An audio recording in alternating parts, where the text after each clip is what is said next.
there's work that humanity needs to do, and that individuals. And we've spoken about this. Again, I try to be as great, to give as much grace as possible.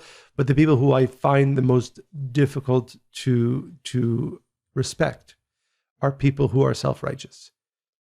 Because I think, and this is one of the reasons, and I've spoken about this, but one of the reasons that I, what was special about my mother is that she was able to see people, and even if they had done all kinds of stuff that was, let's say, obviously not great, she was able to give love and grace.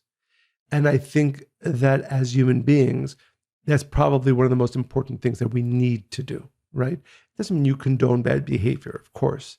And it doesn't mean on the extremes you don't stand up. But too often we people judge others in self-righteousness, and therefore don't give benefit of the doubt, and therefore break off relationships.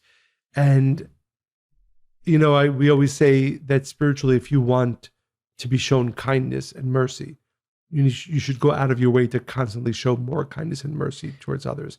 And I don't think as a collective, humanity, we don't do it enough. I agree. But and I'll just say this one other thing.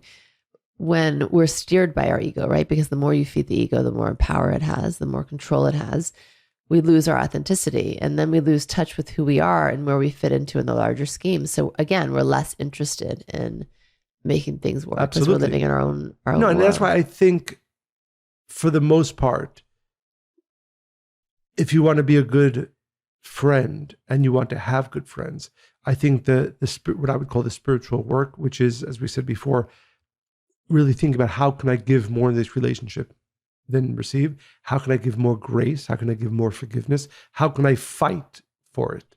Well, these are all things that I think are underpinned well if it comes from the perspective that the relationship isn't supposed to be just what I get from it. Isn't supposed to be pure in the sense that I get everything I want, and that everything about you is what I want to receive.